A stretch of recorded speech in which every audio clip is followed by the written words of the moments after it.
Pues bueno, continuamos con la clase del día de hoy y vamos a hablar un poco más del reglamento de construcciones, qué contiene y para qué nos sirve, jóvenes. Entonces nos dice, encontré un artículo muy interesante, les voy a subir el link para que lo tengan, lo vamos a ir analizando, entonces va a ser un poco más rápido y yo les subo el link para que lo tengan y lo puedan consultar, ¿ok? Bueno, pues vamos a empezar. Entonces, ¿cómo se clasifican las construcciones según el reglamento? ¿Sí? Y tenemos lo siguiente. De acuerdo con el reglamento de construcciones, que pues la última versión de modificaciones generales es la del 2004 y la última reforma se hizo a raíz del sismo en el 2017, nosotros tenemos lo siguiente. Las edificaciones en los siguientes rubros, Las edificaciones de la construcción sobre un predio y el inmueble al terreno y las construcciones en las que se encuentran. Porque necesitamos revisar nuestro propio terreno, a dónde está nuestra edificación, así como sus construcciones colindantes, ¿sí? Por otro lado, como les mencionaba, tenemos las normas técnicas complementarias y tenemos una nueva norma que se creó en el 2018, que es la Ley para la Reconstrucción y Recuperación y Transformación de la Ciudad de México, que sirve como soporte también. ¿Por qué? Porque va a depender mucho, jóvenes, de esta parte de ciertas zonas, sobre todo en la zona lacustre de la ciudad, que tenemos que tener mayor cuidado en su tratamiento, ya sea para construcción y para remodelación. Entonces, tenemos lo siguiente.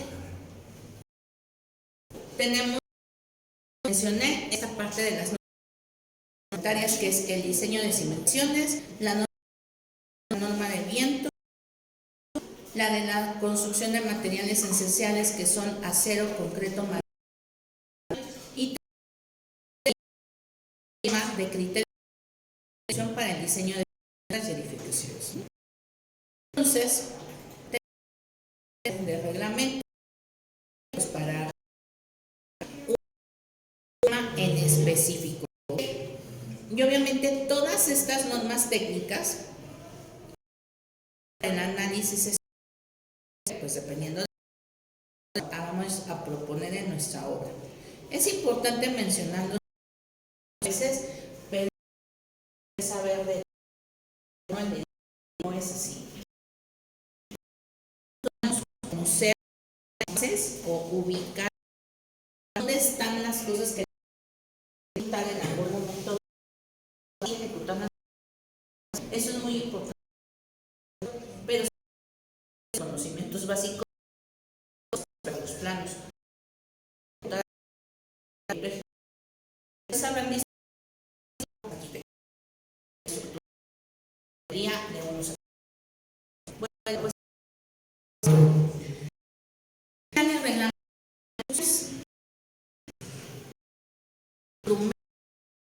básicos para normar y hacer más eficientes los procesos de la construcción. ¿A qué se refiere con esto?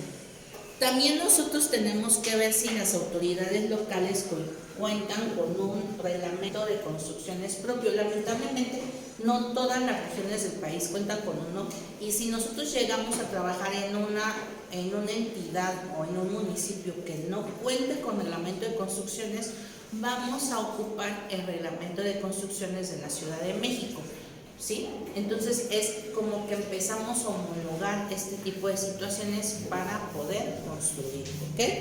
Entonces tenemos lo siguiente. Tenemos que ver si se actualiza, porque actualicen con facilidad esta parte de la homologación. Nos hace que se actualicen con facilidad sus aparatos normativos, tomando en cuenta los adelantos tecnológicos y la efectividad de su aplicación.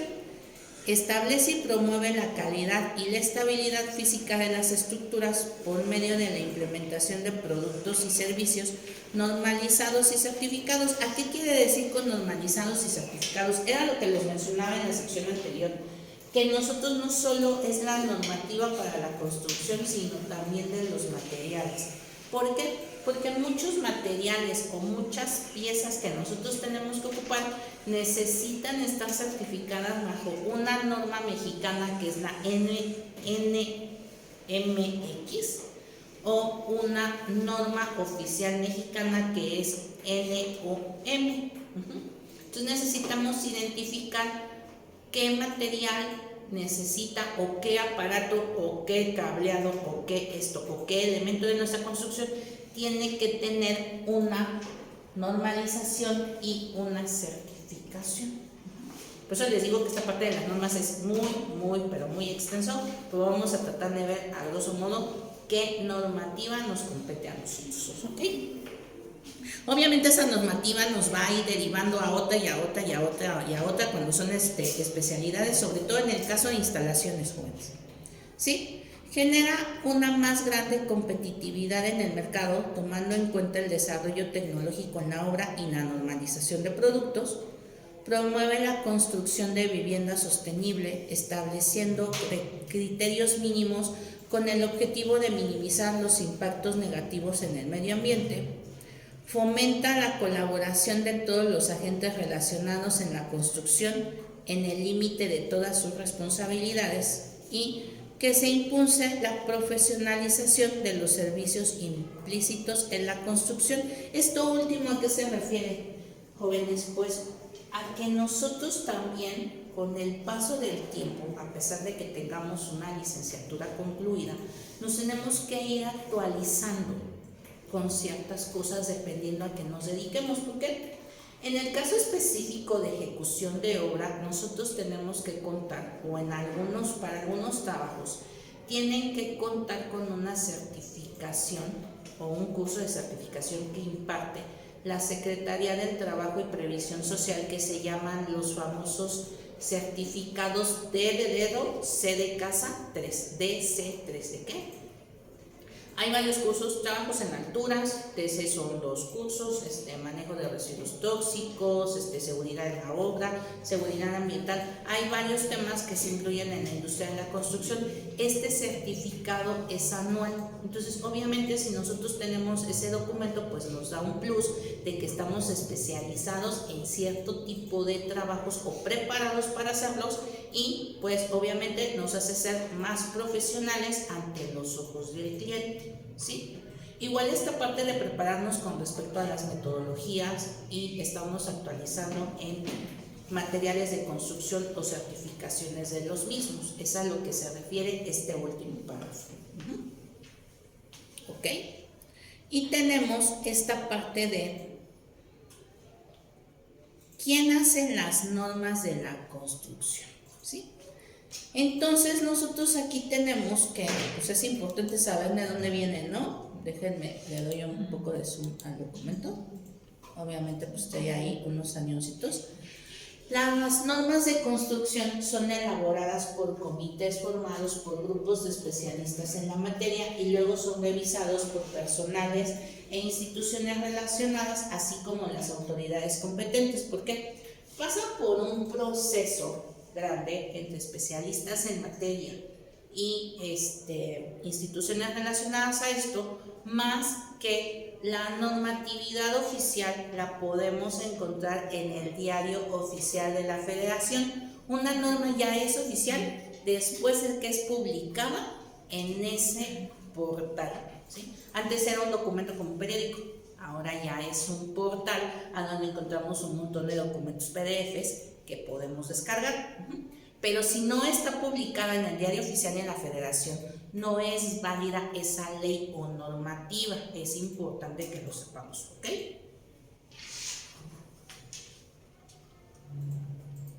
¿Quién la regula?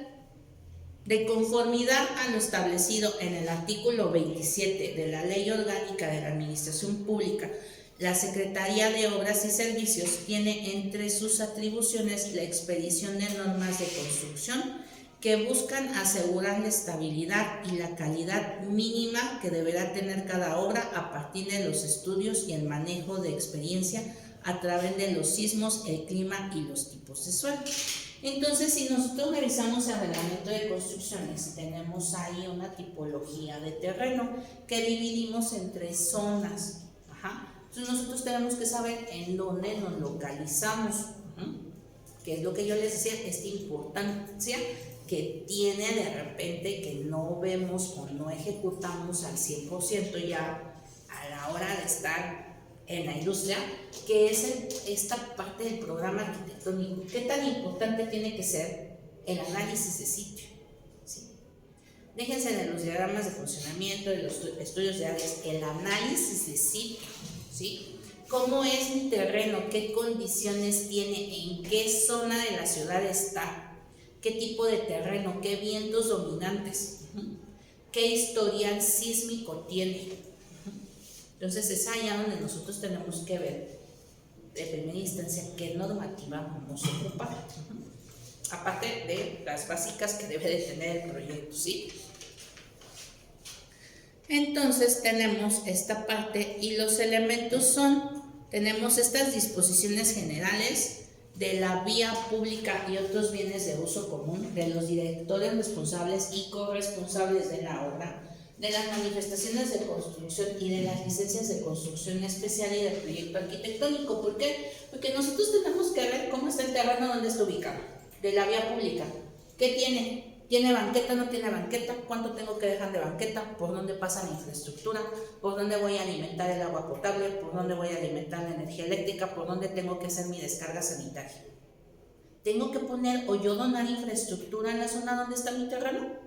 No lo sé. Eso se tiene que ver con el análisis y la normatividad existente en ese punto en específico donde estamos o vamos a iniciar a construir.